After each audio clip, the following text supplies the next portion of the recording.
Praise the Lord, IT members. இயேசுவின் நாமத்தில் உங்கள் ஒவ்வொருவரையும் வாழ்த்துகிறேன். கர்த்தர் ரொம்ப நல்லவராக இருக்கிறார். இந்த ஆராதனையில உங்கள் ஒவ்வொருவரையும் பார்ப்பது குறித்து மிக சந்தோஷப்படுகிறேன்.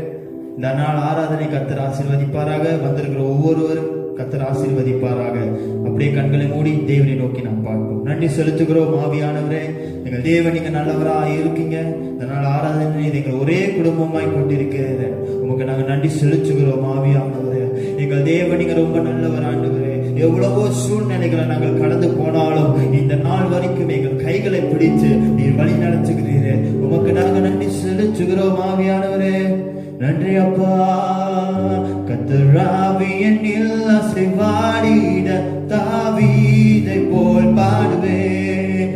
கர்த்தராவியனில் அசைவாடிட தாவீதை போல் பாடுவேன். பாடுவேன் பாடுவேன் தாவீதை போல் பாடுவேன். பாடுவேன் பாடுவேன் தாவீதை போல் பாடுவேன். கைகளை தட்டி கர்த்தராவியனில் அசைவாடிட தாவீதை போல் பாடுவேன். கர்த்தராவியனில் அசைவாடிட தாவீதை போல் பாடுவேன். பாடுவேன் பாடுவேன் தாவீதை போல் பாடுவேன். பாடுவேன் பாடுவேன் தாவீதை போல் பாடுவேன். கம்பீரமா கர்த்தராவியனில் அசைவாடிட தாவீதை போல் துதிப்பேன். கர்த்தராவியனில் அசைவாடிட தாவீதை போல் துதிப்பேன். துதிப்பேன் துதிப்பேன் தாவீதை போல் துதிப்பேன். சொல்வோம் துதிப்பேன் துதிப்பேன் தாவீதை போல் துதிப்பேன். தாவீதை போல் துதிப்பேன். அப்படியே ஆண்டவரே உமக்கு நாங்கள் நன்றி செலுத்துகிறோம் ஐயா. நீர் எங்களில் அசைவாடுவோம். நாங்கள் தாவீதை போல பாடும். தாவீதை போலவே நாங்கள் துதிப்போம் ஆண்டவர். உமக்கு பிரியமானவனாய் இருந்தான் ஆண்டவரே தாவீது. நானும் உமது பிள்ளையாயுமை நாங்கள் ஆராதிக்கிறோம் ஆண்டவரே. நன்றி செலுத்துகிறோம் ஆவியானவரே. Thank you Holy Spirit. I praise you Lord. நீர் நல்லவர் ஆண்டவரே. நீங்க வல்லவர் ஆண்டவரே. எங்கள் தேவன் இந்த நாள் வரையிலும் நீர் எங்களை நடத்துகிறீரே. உம்மை நாங்கள் ஆராதிக்கிறோம். உம்மை நாங்கள் ஆராதிக்கிறோம் ஆவியானவரே. நீரே வல்லவர். கைகளை உயர்த்தி ஒரு சில நிமிடங்கள் தேவனை நோக்கி நன்றி செலுத்துகிறோம் ஐயா. Thank you my Father. இயேசு நீ நல்லவர் ஆண்டவரே. நீர் எங்களை இவ்வளவு நாள் வரையிலும் பாதுகாத்து வந்தீரே. அந்த தேவனுக்கு நாங்கள் நன்றி செலுத்துகிறோம் ஐயா. நன்றி இயேசுவே. Thank you Father. ஆண்டவரே இயேசுவே. அபிஷேகரே அக்கினியே வல்லமை நிறைந்தவரே. அபிஷேகரே அக்கினியே சொல்லுமா வல்லமை நிறைந்தவரே.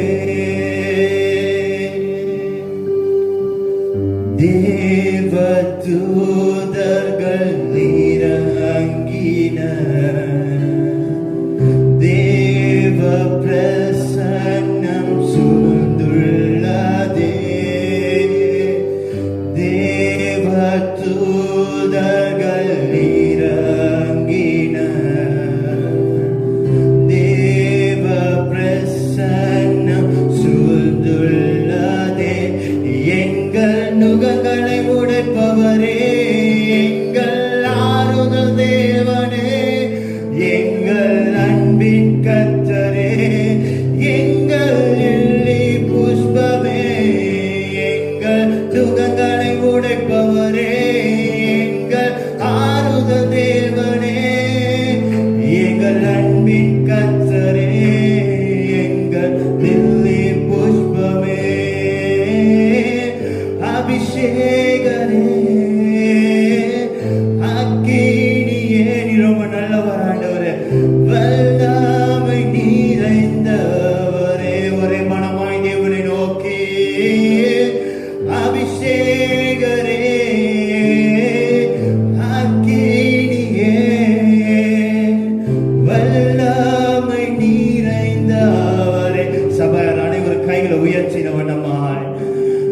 அபிஷேகரே அக்கினியே வல்லமை நிறைந்தவரே. கடைசியா ஒரே ஒரு தடவை அபிஷேகரே அக்கினியே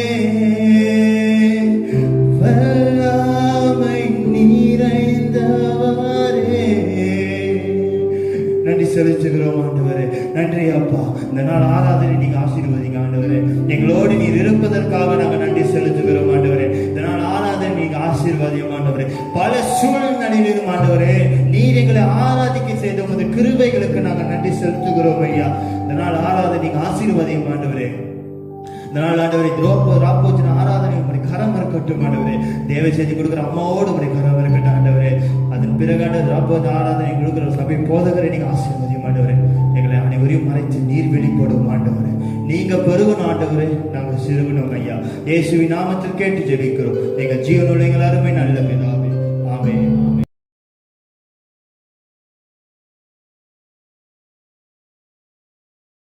கர்த்தருடைய பரிசுத்த நாமத்துக்கு ஸ்தோத்திரம்.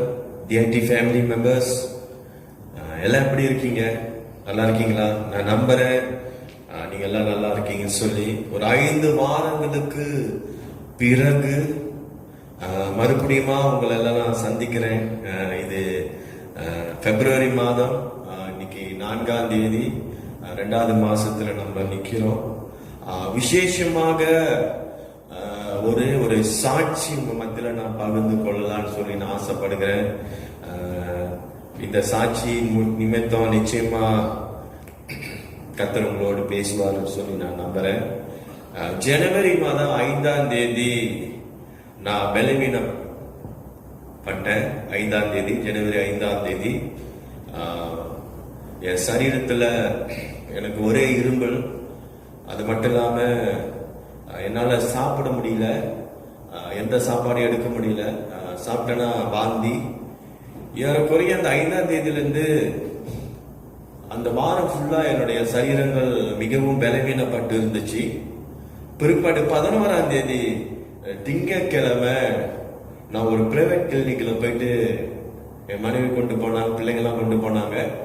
என்னை கொண்டு போய் செக் பண்ணாங்க. அந்த டாக்டர் எனக்கு கோவிட் டெஸ்ட் எடுத்தாங்க. எடுத்த பிறகு புதன்கிழமை எனக்கு அது பாசிட்டிவ்னு சொல்லி காட்டுனுச்சு. அதுக்கு குறைய 13ஆம் தேதி. பிற்பாடு 13ஆம் தேதி ஹாஸ்பிட்டல்ல இடம் இல்லாததுனால என்னை வீட்டிலேயே குவாரண்டைன் பண்ண சொன்னாங்க. ஆனாலும் இந்த 2 நாள்ல இந்த 13, 14, 15, 15ஆம் தேதி, 13, 14, 15ஆம் தேதி மிகவும் நான் பலவீனம் பண்ணப்பட்டேன். மிகவும் பலவீனமா இருந்தேன். என்னால முடியல. பிற்பாடு என் மகன் கிட்ட சொல்லி, ஏரன்கிட்ட சொல்லி, என்னால முடியல, ஆம்புலன்ஸ்க்கு நீங்க கால் பண்ணுன்னு சொன்னோம். பிற்பாடு 15ஆம் தேதி ஆம்புலன்ஸ் வந்துச்சு. அங்க உள்ளவர் என்னை செக் பண்ணி பார்க்கும் பொழுது என்னுடைய ஆக்சிஜன் 50 தான் இருந்துச்சு. என்னோட ஆக்சிஜன் 50 தான் இருந்துச்சு. அங்கேயே எனக்கு இன்ஜெக்ஷன்லாம் ஏற்றி ஆம்புலன்ஸ்லயே எனக்கு என்ன செஞ்சாங்கன்னா ஆக்சிஜன் வச்சுட்டாங்க. மிகவும் பலவீனமா இருந்தேன், ஒரு சூழ்நிலையில இருந்தேன். பிற்பாடு 15ஆம் தேதி நான் ஹாஸ்பிட்டல் சுல்தான் அமீனால அனுமதிக்கப்பட்டு நானோட சமூகத்துல ஜெபிச்சேன். நான் மட்டும் இதுல பாதிக்கப்படல, எங்க குடும்பமே இதுல பாதிக்கப்பட்டுச்சு. மிகவும் நாங்க சோர்ந்து போனோம்.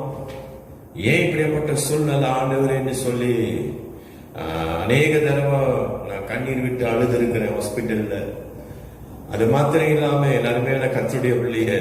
நான் 15ஆம் தேதி ஹாஸ்பிட்டலுக்கு போனேன். என் தகப்பனார் 14ஆம் தேதி ஹாஸ்பிட்டல் அனுமதிக்கப்பட்டாரு. அவரையும் ஹாஸ்பிட்டல் சுல்தான் அமீனால தான் இருந்தாரு. என்னை எமர்ஜென்சியில கொண்டு போகும் பொழுது முதல்ல அந்த ஹாஸ்பிட்டல்ல படுத்து இருந்தது நான் முத பார்த்தது யாருன்னு சொல்லி கேட்டீங்கன்னா எங்க அப்பாவை தான் நான் பார்த்தேன். அவரை தான் நான் பார்த்தேன். அந்த 15ஆம் தேதி தான் நான் அவரை கடைசியா பார்த்த நாள்.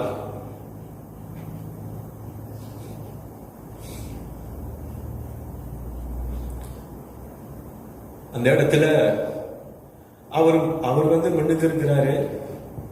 என்ன பின்னாடி ஒரு இடத்துக்கு கொண்டு போனாங்க. அங்கிருந்து என்னை எட்டி எட்டி அவர் பார்த்தாரு. என்கிட்ட கடைசி எங்க அப்பா பேசின ஒரே ஒரு வார்த்தை என்னன்னு சொல்லி கேட்டீங்கன்னா, சாப்பிட்டியான்னு கேட்டாரு. அங்கிருந்து அவரால் பேச முடியல. ஆனாலும் அவர் கடைசியா கேட்ட ஒரு வார்த்தை என்னன்னு சொல்லி கேட்டீங்கன்னா, சாப்பிட்டியா அப்படின்னு கேட்டாரு. நான் இங்கிருந்து தலையாட்டின ஒன்னும் சாப்பிடலன்னு சொல்லி நான் அவரை கேட்டேன், நீங்க சாப்பிட்டீங்களான்னு சொல்லி கேட்டேன். அவர் என்கிட்ட எந்த பதிலும் சொல்லல. பிற்பாடு 15ஆம் தேதி நான் சுல்தான் அமீனால ஹாஸ்பிட்டல் அனுமதிக்கப்பட்டேன். அதுக்கப்புறம் 19ஆம் தேதி ஏறக்குறை 1:30 மணிக்கு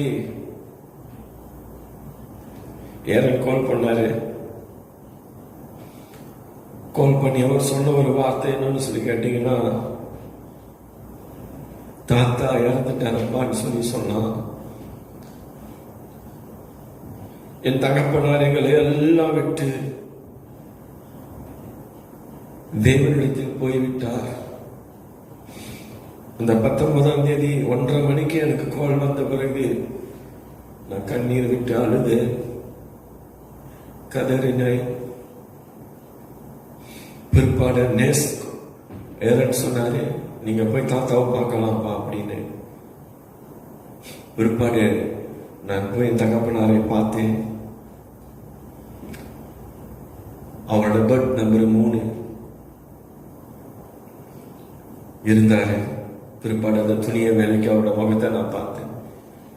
அதுதான் நான் கடைசியா என் தகப்பனாரை பார்த்த ஒரு காரியம். எங்களெல்லாம் விட்டு அவர் தேவனிடத்துக்கு போயிட்டாரு.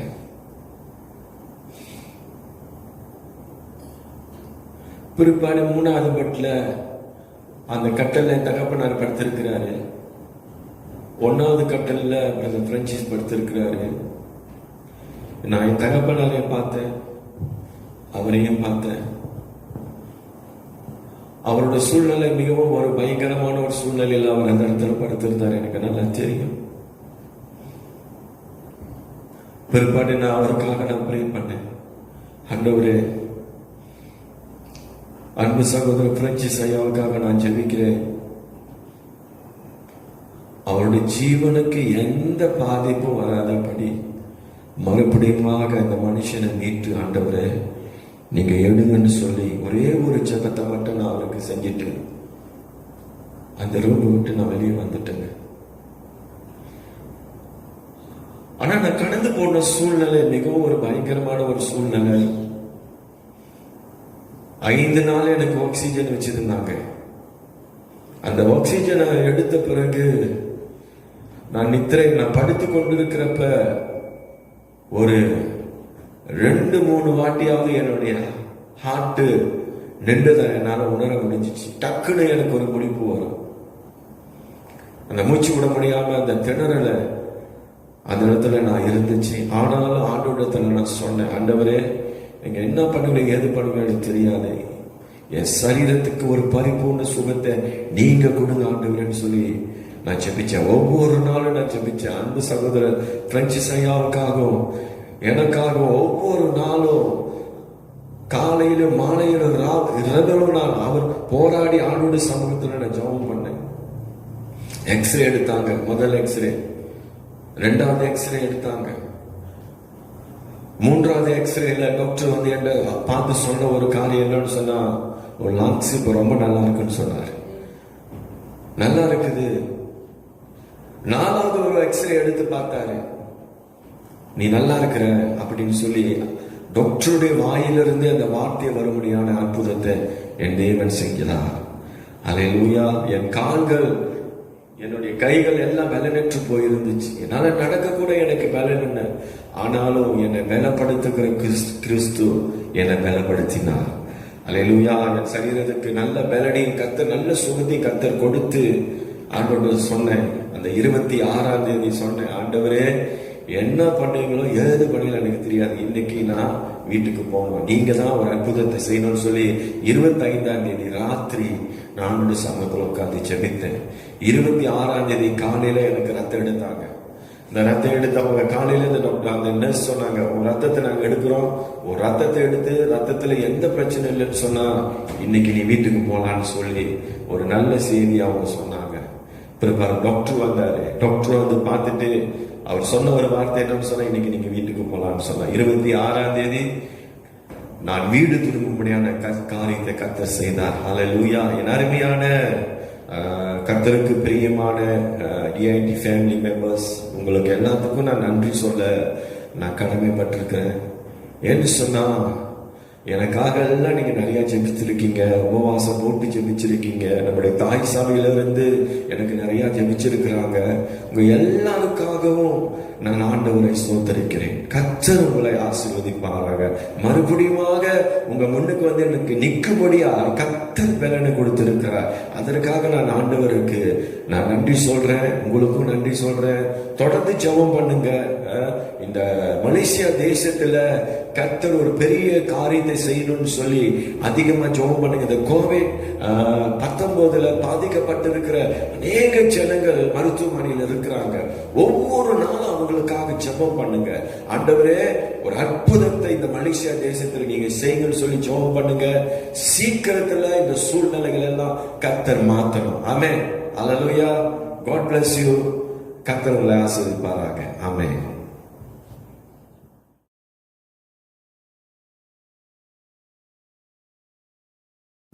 ஹல்லேலூயா, ஹல்லேலூயா. கர்த்தருடைய பரிசுத்த நாமத்துக்கு ஸ்தோத்திரம். பிரியமான டிஐடி ஃபேமிலி மெம்பர் அனைவருக்கும் இயேசுவின் நாமத்தில் உங்களை நான் வாழ்த்துகிறேன். இன்று நல்ல இரவு நேரத்தில் உங்களை பார்ப்பதை குறித்து உங்களுக்கு நான் ஆண்டவருக்கு நான் நன்றி செலுத்துகிறேன். அருமையான ஸ்லாக்கியத்தை கொடுத்த என் தேவனுக்கு நன்றி செலுத்துகிறேன். இந்த வாய்ப்பளித்த நம்முடைய சபை போதகருக்கும் நான் நன்றி செலுத்துகிறேன். உங்கள் அனைவருக்கும் நன்றி செலுத்துகிறேன். ஹல்லேலூயா. நாளையில கூட தேவ செய்திக்கு போவதற்கு முன்பதாக சிறிது நேரம் ஜெபம் செய்து தலைகளை வணங்கி, அன்பும் இரக்கமும் நிறைந்த என் அன்பு தகப்பனே, இந்த நல்ல நாளையும் இந்த நேரத்தையும் இந்த ஸ்லாக்கியத்தை நீர் கொடுத்த உமது கிருபைக்காய் உமது தயவுக்காய் நன்றி செலுத்துகிறேன். இந்த நாள் சத்திய வார்த்தையை நீர் பேசும்படி செபிக்கிறேன். அடியனை மறைத்து உம்மை இந்த இடத்துல வெளிப்படுத்துங்க ஆண்டவரே. ஒவ்வொரு சத்திய வார்த்தையும் உமது பிள்ளைகளோடு பேசும்படி செபிக்கிறேன். இயேசுவின் நாமத்தில் ஒப்பு கொடுக்கிறோம் ஜீவனுள்ள பிதாவே, ஆமென். அருமையான தேவ பிள்ளைகளே, இந்த நல்ல நாளில கூட நாம் தேவ வசனத்துக்கு கடந்து செல்வோம்.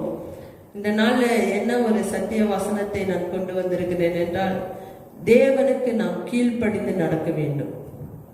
தேவனுக்கு கீழ்ப்படிந்து நடக்குது என்று சொன்னா, உலகத்தின் காரியத்தை நம்ம பார்க்கும் போது பிள்ளைகள் தாய் தகப்பனுக்கு கீழ்ப்படிந்து நடக்கணும். கணவன் மனைவி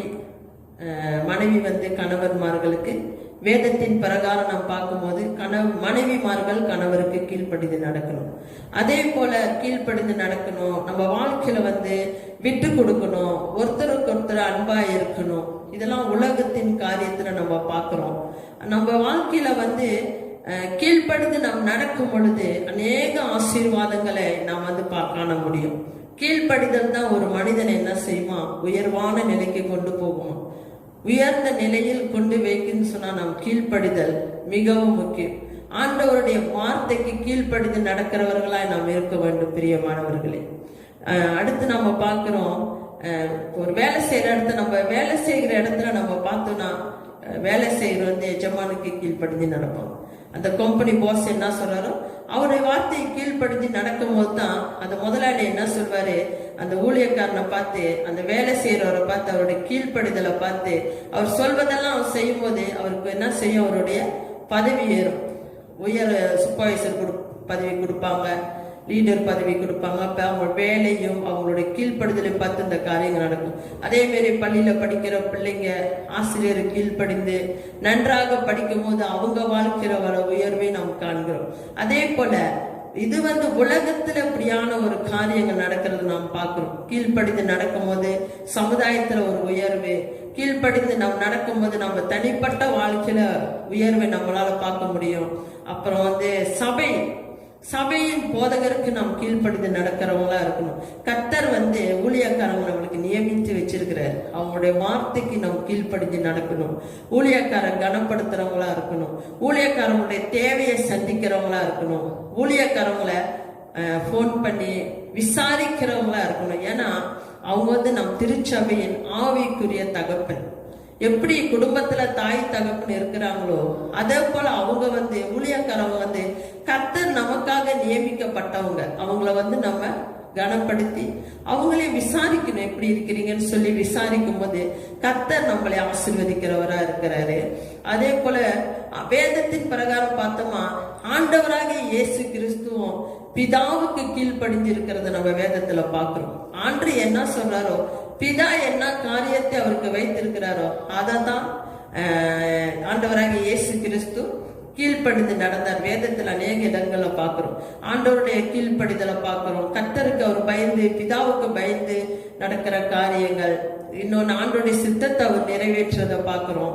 ஆண்டவராக இயேசு கிறிஸ்து நமக்கு எல்லாவற்றிலும் முன் உதாரணமா இருந்துதான் அவர் இந்த பூமியிலிருந்து கடந்து போனார்.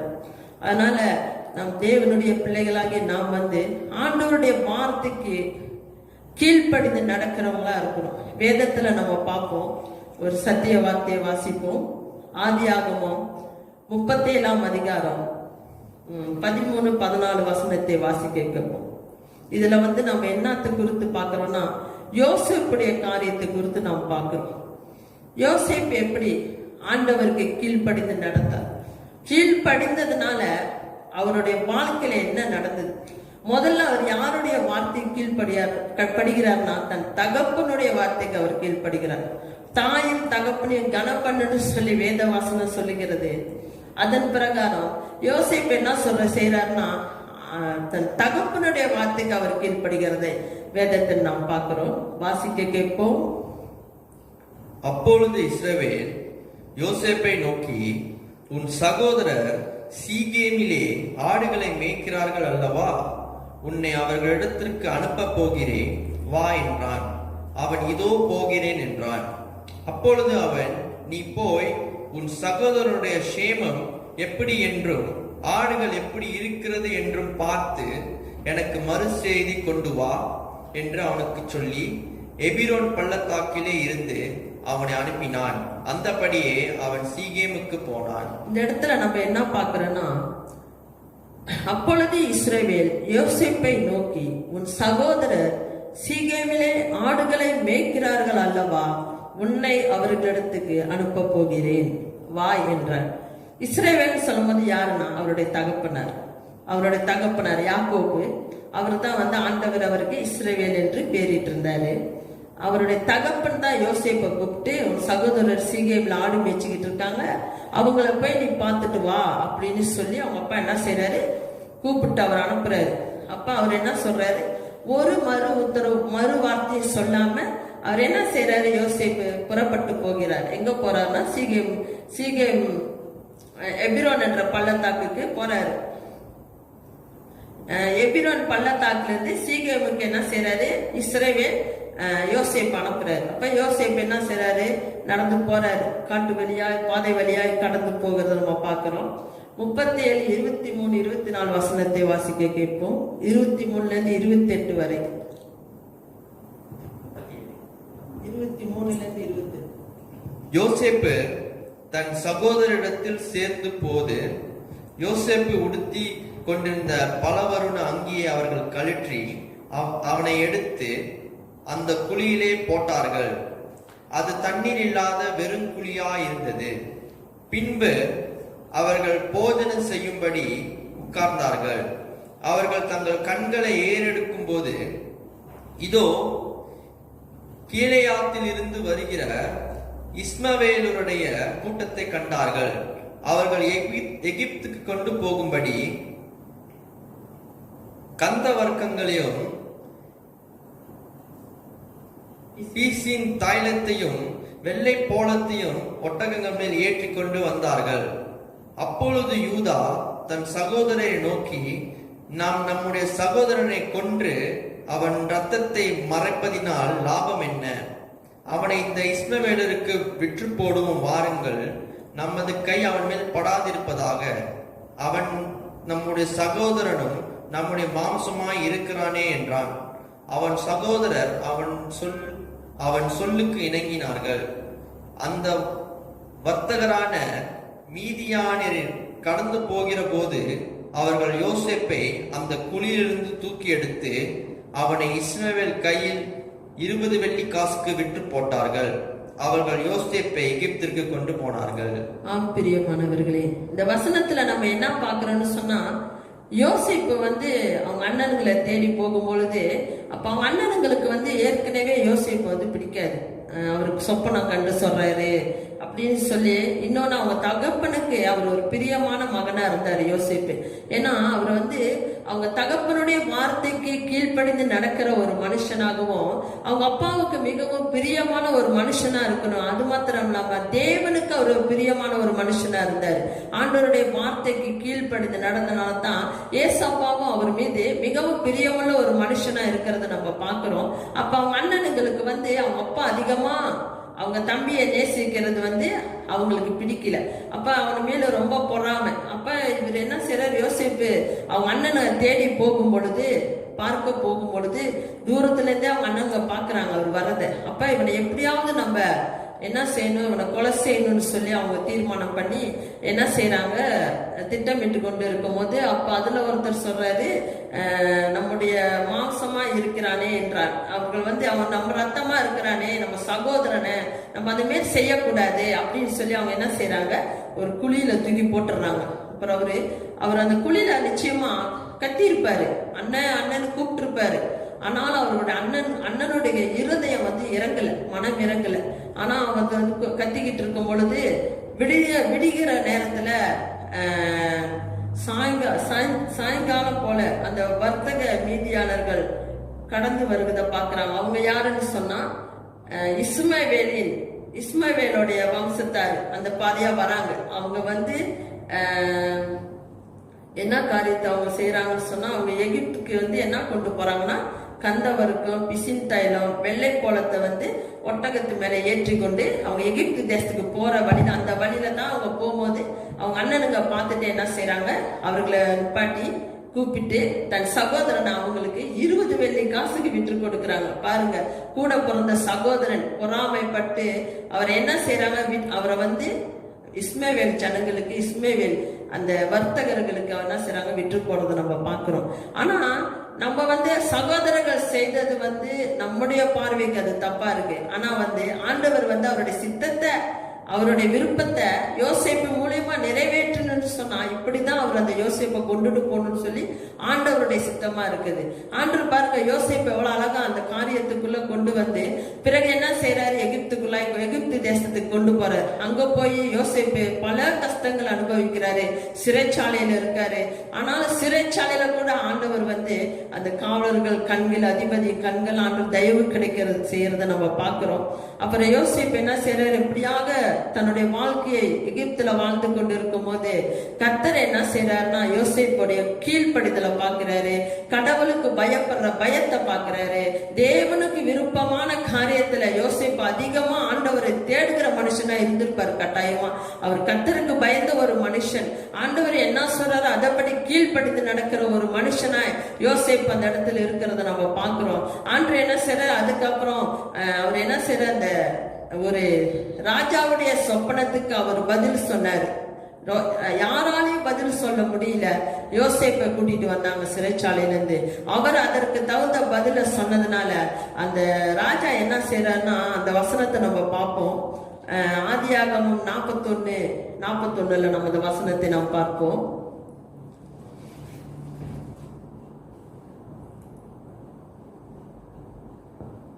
பின்னும் பார்வோன் யோசேப்பை நோக்கி, பார், எகிப்து தேசம்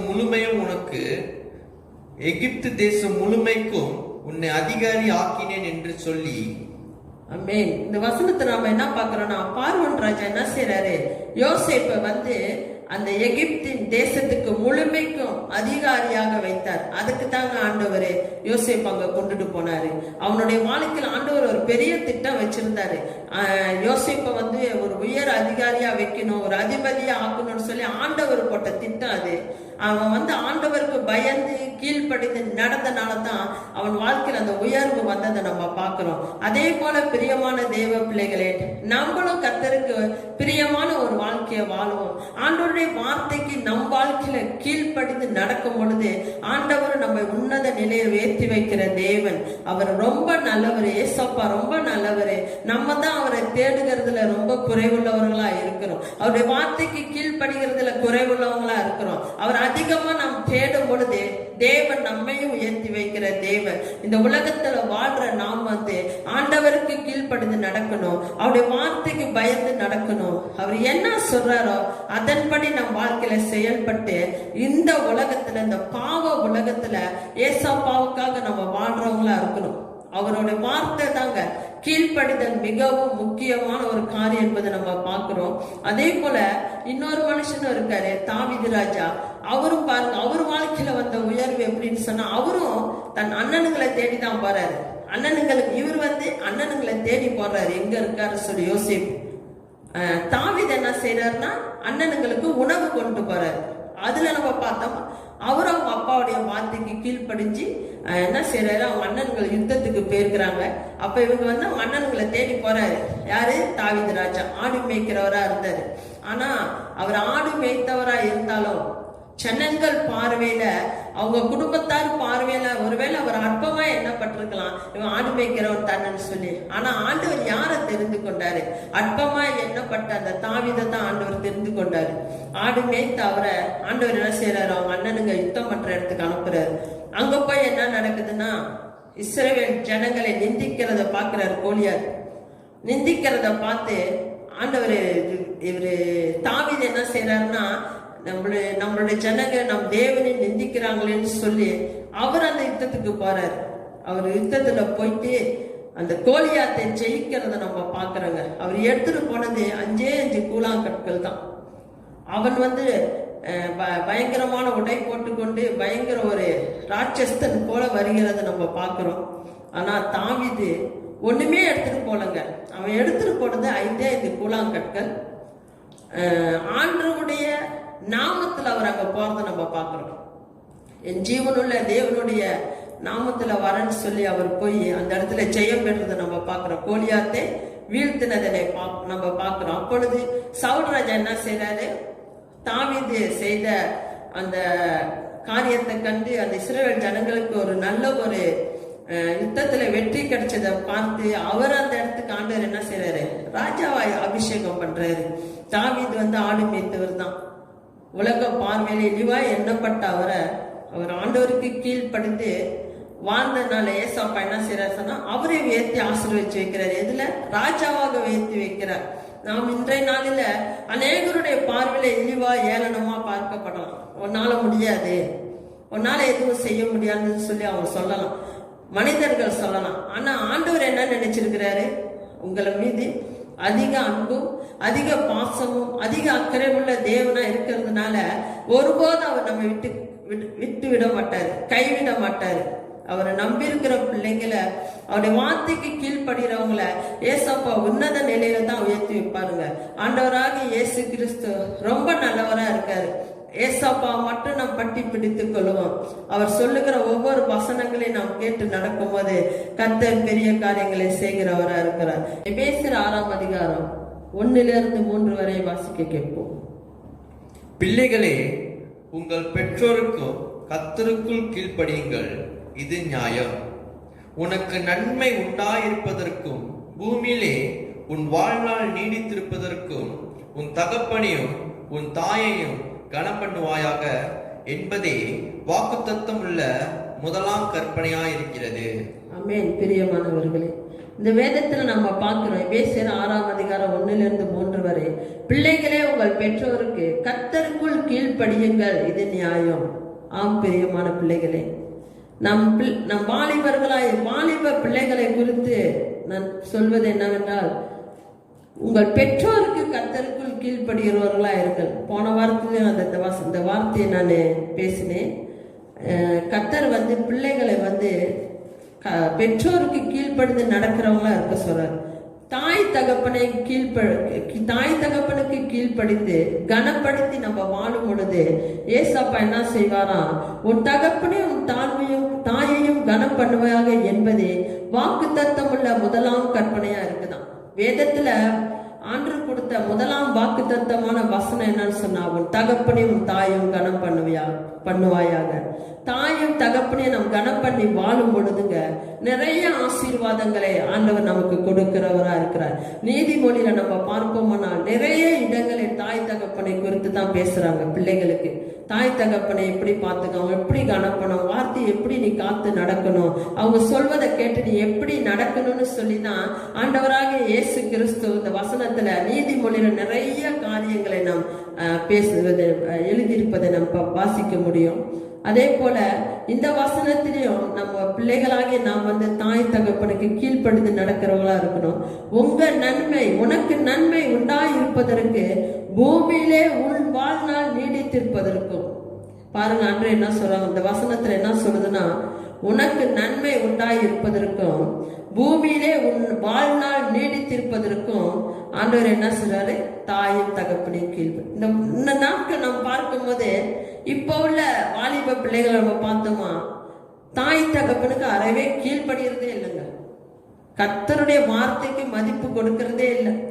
தாய் தகப்பனை நீ கீழ்ப்படியும் போது தான் உன்னை படைத்த தேவனுக்கு நீ கீழ்ப்படுத்தி நடக்க முடியும். ஏன்னா பார்க்கிற உன் தாய் தகப்பனுக்கே நீ கீழ்ப்படிஞ்சு நடக்கலன்னா காணாத தேவனுக்கு எப்படிங்க நீங்க கீழ்ப்படிஞ்சு நடப்பீங்க?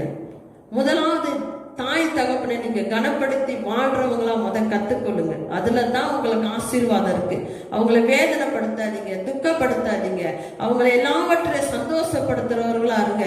அவங்க ஒரு காரியத்தை கொடுத்து உங்களை ஏசுறாங்களா, அதை உட்கார்ந்து யோசிங்க. எதனால நம்மளை ஏசுறாங்க, எதுக்கு நம்மகிட்ட இந்த வார்த்தையை பேசுறாங்கன்னு சொல்லி நீங்க யோசித்து அமர்ந்து நீங்க யோசிக்கும் போது அதுக்கு நிச்சயமா ஒரு பதில் கிடைக்கும் உங்களுக்கு. அதனால வாலிப பிள்ளைகளே, தயவு செய்து தாய் தகப்பனுக்கு கீழ்ப்படிஞ்சு நடங்க. அதே போல ஏசப்பாவுடைய வார்த்தைக்கு, இந்த வேத வசனங்களுக்கு கீழ்ப்படுகிறவங்களா இருங்க. அப்பதான் உங்க வாழ்க்கையில ஒரு ஆசீர்வாதத்தை நீங்க பார்க்க முடியும், ஒரு உயர்வை நீங்க பார்க்க முடியும். குடும்பத்துல நீங்க கீழ்ப்படிந்திருக்கும் போது தான் ஆண்டவர் அதை பார்த்து உங்களை சமுதாயத்தை உயர்த்தி வைக்கிற தேவனா இருக்கிறார். அதனால கீழ்ப்படிந்து நடக்கிற பிள்ளைங்களா இருப்போம். ஆண்டோடைய வார்த்தைக்கு கீழ்ப்படிவோம். ஊழியக்காரர்கள் சொல்லி கொடுக்கும் ஒவ்வொரு சத்திய வார்த்தை கேட்டு அதன்படி நடக்கிறவங்களா இருக்கும். சும்மா ஏனோதான ஒண்ணு போறவங்களா நம்ம இருக்கக்கூடாது. நம்முடைய வாழ்க்கையில மேல் ஆண்டவரை அதிகமாய் தேடுகிறவர்களா இருக்கணும். அதிகமா அவரை நேசிக்கிறவங்களா இருக்கணும். அவர் மீது அநேக அன்பு செலுத்துற பிள்ளைகளா இருக்கணும். அதிகமா அவரோடு கூட ஐக்கியம் கொள்ளுகிறவங்களா இருக்கணும். ஆண்டவருடைய வார்த்தைக்கு கீழ்ப்படிஞ்சு நடக்கிறதுனால தான் யோசேப்புடைய வாழ்க்கையில ஒரு அதிபதியா இருந்தாரு. தாவீதுடைய வாழ்க்கையில் ஒரு ராஜாவா இருந்து நம்ம பார்க்கிறோம். அதே மாதிரி அநேக ஊழியர்கள் தேவனோடு கீழ்ப்படிஞ்சு நடந்தனால அவங்க இந்த வேதத்துல நம்ம பார்த்தோமா நிறைய தீர்க்கதரிசிகள் இருக்காங்க, நிறைய தேவ ஊழியர்கள் இருக்காங்க. அவங்க வாழ்க்கையெல்லாம் பார்த்தீங்கன்னா எல்லாருமே தேவனை தேடி அவங்க தாழ்ந்து போனதே இல்லை. தேவனை தேடி அவருடைய வார்த்தைக்கு கீழ்ப்படிஞ்சு அவங்க ஒரு நாள் வெக்கப்பட்டு போனதே இல்லை. எல்லாரையும் ஆண்டவர் உயர்த்தி தான் வச்சிருக்காரு. ஒவ்வொரு தீர்க்கதரிசிகளையும் ஆண்டவர் உயர்த்தி தான் வச்சிருக்கிறாரு. ஒவ்வொரு தேவ பிள்ளைகளையும் உன்னத நிலையில தான் அந்த வேதத்துல இருக்கிறத சொல்லி நம்ம வாசிச்சிருக்கிறோம். அதே போல ஆண்டவர் நம் வாழ்க்கையில அந்த உயர்வை கொடுப்பாருங்க. சோர்ந்து போவாதீங்க. ஐயோ, என் வாழ்க்கையில ஒண்ணுமே சொல்லி கலங்கி நிற்கிறீங்களா? என் வாழ்க்கையில ஒரு உயர்வும் இல்லையே, நான் தேடி போற வேலை எனக்கு கிடைக்கல, நான் படிக்கிற படிப்பு எனக்கு சரியா வரலையேன்னு சொல்லி கலங்கி நிற்கிறீங்களா? கலங்காதீங்க. நம் ஆண்டவராகிய இயேசு கிறிஸ்துடைய வார்த்தைக்கு, அவருடைய வேதத்தின் சத்திய வார்த்தைக்கு கீழ்ப்படிஞ்சு நடங்க. குடும்பத்துல ஒருத்தருக்கு ஒருத்தர் அன்பா இருங்க. குடும்பத்துல ஒருத்தர் கீழ்ப்படிஞ்சு நடங்க. கர்த்தர் உங்களை உன்னத நிலையில நிச்சயமா வைப்பாரு. ஏசாப்பாவை மட்டும் விட்டுறாதீங்க. அதிகமா அவரை தேடுங்க, அதிகமா அவரோடு பேசுங்க. உங்க வாழ்க்கையில் அவர் செய்ய இருந்த நன்மைகள் நிச்சயமாய் நடக்கும். அவர் எதெல்லாம் உங்க வாழ்க்கையில செய்யணும்னு நினைச்சிருக்காரோ அதெல்லாம் உங்க வாழ்க்கையில நடக்கும். அதே போல மனைவிமார்களே, கணவருக்கு கீழ்ப்படிஞ்சு நடக்கிறவர்களா இருங்க. முதல்ல தேவனை தேடுகிறவர்களா, அவருடைய வார்த்தைக்கு கீழ்ப்படிஞ்சு நடக்கிறவர்களா நாம் இருக்கும் போதே, அந்த சத்திய வார்த்தைக்கு கீழ்ப்படிந்து நடக்கும் போது உங்க குடும்பத்தை அபரோதமா ஆண்டவர் ஆசீர்வதிப்பாரு, உங்களையும் அபரோதமா ஆசீர்வதிப்பாரு. தேவன் நம்மகிட்ட எதிர்பார்க்கறதெல்லாம் நாம் அவருடைய வார்த்தைக்கு கீழ்ப்படிஞ்சு, இந்த வேதத்தின் வசனங்களுக்கு கீழ்ப்படிஞ்சு, இந்த சத்தியத்துக்கு கீழ்ப்படிஞ்சு வாழ வேணும்னு சொல்லிதான் ஏசப்பா நம்மளை எதிர்பார்க்கிறாரு. நாம் அவருக்கு ஏற்ற ஒரு வாழ்க்கையை நாம் வாழுவோம், அவருக்கு பிடித்தமான ஒரு வாழ்க்கையை இந்த பூமியில வாழுவோங்க. கர்த்தருடைய விருப்பத்துக்கு நீங்க வாழும் பொழுது அவர் உங்களை ஆசீர்வதிக்கிற தேவனா இருக்கிறார். ஆபிரகாமை ஆசீர்வதித்த தேவன், ஈசாக்கை ஆசீர்வதித்த தேவன், யோசேப்பை ஆசீர்வதித்த தேவன், நோவாவை ஆசீர்வதித்த தேவன், இன்னும் எத்தனையோ ஊழியர்கள் இருக்கிறாங்க. அவங்களெல்லாம் ஆண்டவர் ஆசீர்வதிச்சார். யோசேப்பை பாருங்க, எதற்கு ஆண்டவர் முன்கூட்டியே அவரை எகிப்து கொண்டு போறாருன்னா, அவருடைய குடும்பம் பஞ்ச காலத்திலிருந்து காப்பாற்றப்படுறதுக்கு தான் ஆண்டவர் என்ன செய்யறாரு, அவரை கொண்டுட்டு போறாருங்க. அவர் மட்டும் ஆண்டவர் அவர் மீது அவரை நினைத்து அங்க கொண்டுட்டு போகாம இருந்திருந்தா, அவர் குடும்பத்தை நினைவு கூறாம இருந்திருந்தா, அந்த பஞ்ச காலத்தை அவருடைய குடும்பம் எப்படி காப்பாற்றப்பட்டிருப்பார்கள்? இஸ்ரவேல் ஜனங்கள், அந்த யோசேப்புடைய தாய் தகப்பன் சகோதரர்கள், ஆண்டவர் அவரை முன்னுக்கூட்டியே கொண்டு போய் எகிப்து தேசத்துல அதிபதியா வச்சனாலதான் அவருடைய குடும்பம் காக்கப்பட்டது. ஆண்டவர் அவர் மூலமா ஒரு குடும்பத்தை ஆசீர்வதித்தாருங்க. அதே போல ஆண்டவருக்கு நீங்க பிரியமான ஒரு வாழ்க்கை வாழும் பொழுது உங்க மூலியமா உங்க குடும்பத்தை ஆசீர்வதிப்பாரு, உங்க மூலியமா சபையை ஆசீர்வதிக்கிற தேவனா இருக்கிறாரு. அதனால ஆண்டவர் அதிகமா தேடுகிறவர்களா இருப்போம், ஆண்டவருக்கு ஒரு பிரியமான வாழ்க்கை வாழ்றவங்களா இருப்போம். ஆண்டவருடைய வார்த்தைக்கு கீழ்ப்படிஞ்சு நடங்க. நீங்க கீழ்ப்படிஞ்சீங்கன்னா நிச்சயமா ஏசப்பா உங்களை உயர்ந்த நிலையில வைப்பார். மனிதர்கள் ஏளனமா இழிவா உங்களை பார்க்கலாம், இவனால ஒண்ணும் முடியாது, இவனால எதுவும் செய்ய முடியாது, இவன் இப்படிதான் அப்படின்னு சொல்லி பேசுறவங்க வாயின் வார்த்தை முன்னுக்கு ஆண்டவர் உங்களை உயர்த்தி வைக்கும் போது அவர்கள் கண்கள்லாம் கண்டு ஆச்சரியப்படும். உங்களை வேலையில உயர்த்தி வைப்பாரு, உங்களை படிப்புல உயர்த்தி வைப்பாரு. அது மாத்திரம் இல்லாம ஊழியத்திலேயே உங்களை உயர்த்தி வைக்கிற தேவனா இருக்கிற, சமுதாயத்துல நல்ல ஒரு தலைமையில நல்ல ஒரு பொறுப்புல ஆண்டவர் வைக்கக்கூடிய தேவன் அவர். அவரை மட்டும் பற்றி பிடித்துக் கொள்ளுங்க பிரியமானவர்களே. கர்த்தர் இந்த நாளில கூட இந்த சத்திய வார்த்தை மூலியமாய் நிச்சயமாய் உங்களோடு பேசியிருப்பாரு சொல்லி நான் விசுவாசிக்கிறேன். ஆண்டரை பிடித்துக் கொள்ளுங்க. தயவு செய்த ஒரு வார்த்தைக்கு கீழ்ப்படிச்சு நடங்க. கீழ்ப்படிதல் தான் உங்களுக்கு உயர்வை கொண்டு வரும். உன்னத நிலையில் உங்களை நிலைநிறுத்த வல்லமுள்ள தேவன் உங்களோடு இருக்கிறார். ஒவ்வொரு நாளும் தேவனை தேடுறதை விட்டுறாதீங்க. பரிசுத்த ஆவியானவர் உங்க கூடயே வச்சுக்கோங்க. அவர் நமக்கு எல்லாவற்றிலும் உதவியாயிருந்து உங்களுக்கு எல்லாவற்றையும் கற்றுக் கொடுக்கிற தேவன் அவர் தான். போதித்து நடத்துகிறவரும் அவர் தான். அதனால ஆண்டவராகிய இயேசு கிறிஸ்துடைய வார்த்தைக்கு கீழ்ப்படிந்து நடக்கிறவர்களா, யோசேப்பை போல தாவீதை போல ஆண்டவர் எப்படி அவர்களை உயர்ந்த நிலையில் வைத்தது போல நம்மளையும் உயர்ந்த நிலையில வைக்க வல்லமுள்ளவர். ஆண்டவருடைய சமூகத்திற்கு எல்லாவற்றிலும் ஒப்பு கொடுப்போம். கவலைப்படாதீங்க, வேதனைப்படாதீங்க, துக்கப்படாதீங்க. ஏசப்பா எப்பொழுதும் உங்க கூடயே இருக்காரு. உங்களை எல்லாவற்றிலும் உயர்த்தி ஆசீர்வதிப்பதே அவருடைய விருப்பம். அவரை உறுதியாய் பற்றி கொள்வோம்.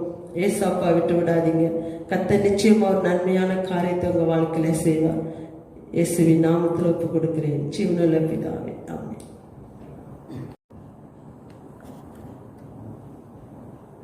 ஹல்லேலூயா. இந்த வேலையில கூட நம்முடைய டிஐடி ஃபேமிலி மெம்பர் நாளையில கூட நாம் கடைசி ஜெபத்தை ஜெபித்து முடிப்போம். விசேஷமாக மருத்துவமனையில் இருக்கிறதான என்னுடைய மாமா பிரான்சிஸ்காக நம்ம ஜெபம் செய்வோம். கர்த்தர் அவரை இன்னுமாய் சுகப்படுத்தி பூரண பலத்தோடு அவர் இல்லம் சீக்கிரத்துல இல்லம் திரும்ப தேவன் கிருபை செய்யும்படியா இவ்வளவோ காரியத்தை அவர் வாழ்க்கையில செய்து வந்திருக்கிறாரு. அவருக்கு கொடான கோடி நன்றி சொல்லுவோம். மாமாவுக்கு நல்ல ஒரு சரீர சுகத்தை கொடுத்து ஆண்டவரே சீக்கிரத்தில் மாமா வீடு வந்து சேர என் தகப்பன் உதவி செய்யும். அந்த இடத்துல நீரே அவருக்கு பலனாய் சுகமாய் இருக்கும்படி செபிக்கிறேன். உம்முடைய கருத்தில் அவரை ஒப்பு கொடுக்கிறேன். நீர் பாதுகாத்து கொள்ளுங்க. தொடர்ந்து டிஐடி திருச்சபையில இருக்கிறதான ஒவ்வொரு குடும்பங்களையும் ஆசீர்வதியும். இந்த நாட்களும் இந்த பிள்ளைகள் ஆண்டவரே என்ன சூழ்நிலையில் அவர்கள் கடந்து போகிறார்களோ என்று எங்களுக்கு தெரியாது. ஆனால் அவருடைய தேவைகள் எல்லாம் சந்தித்து என் தேவன் அவர்களை சுகப்படுத்தி பலப்படுத்தி இந்த நாட்களில் அவர்களை அற்புதமாய் நீர் நடத்தும்படியாய் செபிக்கிறேன். உங்க பாதுகாப்பை கட்டளையிடுங்க. தொடர்ந்து ஊழியக்காரருக்காய் செபிக்கிறேன். திருச்சபை ஊழியக்காரை ஆசீர்வதியும். இந்த நாளில் அவரை பலனோடு உடைய சமூகத்துல வந்து நிற்க செய்த கிருபைக்காய் நன்றி. தொடர்ந்து அவருக்கு நல்ல சரீர சுகத்தை இன்னுமாய் பலனை கொடுத்து நடத்துவீராக. இயேசுவே அப்படியாக கரத்தில் ஒப்பு கொடுக்கிறேன். அவருடைய தலைமை பொதுவருடைய குடும்பத்தை ஆசீர்வதிங்க. அவருடைய மனைவி பிள்ளைகளை ஆசீர்வதிங்க. அந்த குடும்பத்தின் எல்லா காரியங்களை சந்தித்து ஒவ்வொருத்தருடைய சரீரத்துக்கு நல்ல ஒரு சுகபலனை கொடுத்து ஊழியக்காரை தலைமை போதகரை முற்று முழுதும் பொறுப்பேற்று ஆசீர்வதியும். இயேசுவின் நாமத்துல ஒப்பு கொடுக்கிறோம் ஜீவனுள்ள நல்ல பிதாவே, ஆமென். வேலையில நம் காணிக்கைகளை எடுத்துக்கொள்ளுங்க, தசமா பாகங்களை எடுத்துக்கொள்ளுங்க. இதை குறித்து பிரதர் எலாய்ச்சா அப்புறமா உங்களோடு பேசுவார். ஆமென்.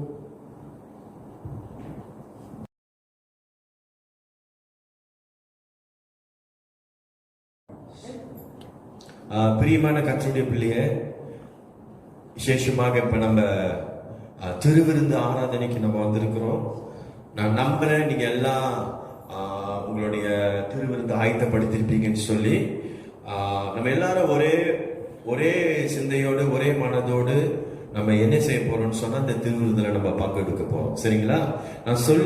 நான் அதை எப்படி நான் செய்யறேனோ அதே போல நீங்களும் செய்யுங்க. கர்த்தர் ஆசீர்வதிப்பாராக. அதுக்கு முன்பதாக 1 கொரிந்தியர் 11வது அதிகாரம் 26வது வசனத்திலிருந்து 30வது வசனம் வரைக்கும் வாசிக்கிறத நம்ம கேட்போம். பிற்பாடு இதுல நம்ம பங்கெடுப்போம். கர்த்தர் நம்மளை ஆசீர்வதிப்பாராக. ஆகையால் நீங்கள் இந்த அப்பத்தை புசித்து இந்த பாத்திரத்தில் பானம் பண்ணும் போதெல்லாம் கர்த்தர் வரும் அளவும் அவருடைய மரணத்தை தெரிவிக்கிறீர்கள். இப்படி இருக்க எவன் அபாத்திரமாய் கர்த்தருடைய அப்பத்தை புசித்து அவருடைய பாத்திரத்தில் பானம் பண்ணுகிறானோ அவன் கர்த்தருடைய சரீரத்தையும் இரத்தத்தையும் குறித்து குற்றமுள்ளவனாய் இருப்பான். எந்த மனுஷனும் தன்னைத்தானே சோதித்து அறிந்து இந்த அப்பத்திலே புசித்து இந்த பாத்திரத்திலே பானம் பண்ண கடவன். எண்ணத்தினாலெனில் அபாத்திரமாய் போஜனம் பானம் பண்ணுகிறவன் கர்த்தருடைய சரீரம் இன்னதென்று நிதானித்து அறியாததினால் தனக்கு ஆக்கினை தீர்ப்பு வரும்படி போஜனம் பானம் பண்ணுகிறான். இது நிமித்தம் உங்களில் அநேகர் பலவீனரும் வியாதி உள்ளவர்களாய் இருக்கிறீர்கள். அநேகர் நித்திரையும் அடைந்திருக்கிறார்கள். பிரியமான கர்த்தருடைய பிள்ளையே, இந்த வசனங்களை நம்ம கேட்டோம். 26வது வசனத்திலிருந்து 30 வரைக்கும். இப்படி இருக்க எவன் அபாத்திரமாய் கர்த்தருடைய அப்பத்தை புசித்து அவருடைய பாத்திரத்தை பானம் பண்ணுகிறானோ அவன் கர்த்தருடைய சரீரத்தையும் இரத்தத்தையும் குறித்து குற்றம் உள்ளவனாய் இருக்கிறான்னு சொல்லி வசனத்துல நம்ம பார்க்கிறோம். அதனால ஆண்டோடைய சரீரத்திலையும் ஆண்டோடைய இரத்தத்தையும் நம்ம பங்கெடுக்கிறோம். ஒரு பயத்தோடு பக்தியோடு இன்னைக்கு கேட்கப்பட்ட வசனத்தின்படி கீழ்ப்படிதலோடு நம்ம இதுல பங்கெடுப்போம். கர்த்தர் நம்மளை ஆசீர்வதிப்பாராக. ஸ்தோத்திரம் பண்ணி அதை பிட்டு நீங்கள் வாங்கி புசியுங்கள். இது உங்களுக்காக பிக்கப்படுகிற என்னுடைய சரீரமா இருக்கிறது. என்னை நினைவு கூறும்படி இதை செய்யுங்கள் என்றால், பிரியமான கர்த்தருடைய பிள்ளையே, இது தேவனுடைய சரீரம். நம்ம ஒன்றாக பங்கெடுப்போமாக.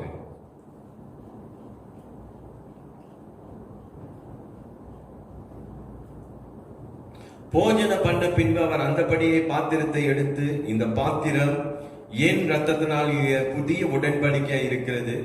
நீங்கள் இதை பானம் பண்ணும்போது எல்லாம் என்னை நினைவு கூறும்படி செய்யுங்கள் என்றார். என் அருமையான கர்த்தருடைய பிள்ளையே, இது ஆண்டுடைய ரத்தம். நம் ஒன்றாக பங்கெடுப்போமாக.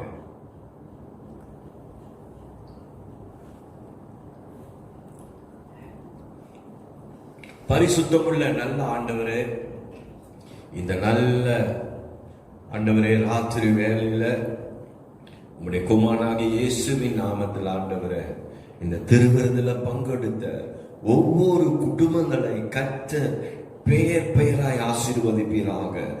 எல்லா பலவீனங்கள், சோர்வுகள், வியாதிகள் எல்லாம் மறைவதாக. என் தேவன் தொடர்ந்து குடும்பங்களை ஆசீர்வதித்து ஐயா, அந்த எந்த வியாதிகளும் உடைய பிள்ளைகளை தாக்காதபடி அப்பா பத்திரமாய் ஆண்டவரே உடைய பிள்ளைகள் இருக்கும்படியாய் ஆண்டவரே உம்முடைய கிருபையினாலும் இரக்கங்களினாலும் தயவனாலும் கர்த்தர் மூடி மறைத்துக் கொள்வீராக. ஒவ்வொரு குடும்பங்களை கர்த்தர் ஆசீர்வதித்து பலப்படுத்தி நடத்துவீராக. அப்படியாக இந்த நல்ல ராத்திரி வேளையில் ஆண்டவரே, இந்த நல்ல ஆராதனையில் ஆண்டவரே, நீ கொடுத்த நல்ல வார்த்தைக்காய் சோதரம் ஐயா, அந்த நாள்ல பேசின வார்த்தைகளை கர்த்தர் அப்படியே ஆண்டவரே ஒவ்வொரு பிள்ளைகளுடைய இருதயத்துல தங்கும்படியா ஜெபிக்கிறேன். எல்லாவற்றிலும் ஆண்டவரே உமக்கு கீழ்ப்படிந்து வாழ கர்த்தர் கிருபை செய்யும். யோசேப்பு எல்லாவற்றிலும் அவன் கீழ்ப்படிந்து இருந்தான் ஆண்டவரே. யோசேப்பை கர்த்தர் அதிபதியா மாத்தினேன்.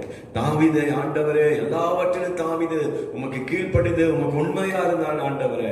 ஆண்டவரே தாவீதை ஆண்டவரே ஒன்றத்துக்கு பிரயோஜனம் இல்லாதவன் என்று சொல்லி எல்லாராலும் ஒதுக்கப்பட்டு இருந்த தாவீதை ஆடு மேய்த்துக் கொண்டிருந்தவனை ஆண்டவரே கர்த்தர் ராஜாவாய் மாற்றின தேவன் நீர் ஆண்டவரே. அதே போல உடைய பிள்ளைகளுடைய வாழ்க்கையிலும் நல்ல உயர்வுகள், நல்ல ஆசீர்வாதங்கள் வரும்படியா நான் ஜெபிக்கிறேன் ஆண்டவரே. உடைய பிரசனத்துக்குள்ளாய் கர்த்தர் ஒவ்வொருவரையும் மூடி மறைத்துக் கொள்வீராக. அப்படியாக இந்த நல்ல ராத்திரி வேளையில ஐயா ஒப்பு கொடுக்கிறோம். எல்லா துதி கன மகிமை நீர் எடுத்துக்கொள்ளும். இயேசுவின் நாமத்தில் ஜெபிக்கிறோம் நல்ல பிதாவே, ஆமென். கரங்களை உயர்த்துவோம். என் ஆத்துமாவே கர்த்தரை ஸ்தோத்திரி, என் முழு உள்ளமே அவருடைய பரிசுத்த நாமத்தை ஸ்தோத்திரி. என் ஆத்துமாவே கர்த்தரை ஸ்தோத்திரி, கர்த்தர் செய்த சகல உபகாரங்களையும் நன்மைகளையும் மறவாதே. ஆமென். தேவனுடைய அன்பும் குமாரனாகிய இயேசு கிறிஸ்துவின் கிருபையும் பரிசுத்த ஆவியாருடைய அந்யோன்ய ஐக்கியமும் இன்றும் என்று சதா நாட்கள் அவர் வருகை மட்டும் நம் அனைவரோடு கூட இருந்து நம்மை தொடர்ந்து நடத்துவதாக. ஆமென், ஆமென், ஆமென். God bless you. கர்த்தர் உங்களை ஆசீர்வதிப்பாராக. ஆமென். துடிக்கும் போது எனக்காய் துடிப்பவர் நீரே, நான் கலங்கும் போது எனக்காய் கரைபவர் நீரே. நான் துடிக்கும் போது எனக்காய் துடிப்பவர் நீரே, நான் கலங்கும் போது எனக்காய் கரைபவர் நீரே. கண்ணின் மணி போல காப்பவர், தோள் மீது சுமப்பவர், என் துணையாக நிற்பவர் நீரொருவரே. கண்ணின் மணி போல காப்பவர், தோளின் மீது சுமப்பவர், என் துணையாக நிற்பவர் நீரொருவரே. அழைத்தவர் நீரே, அரவணைப்பீர்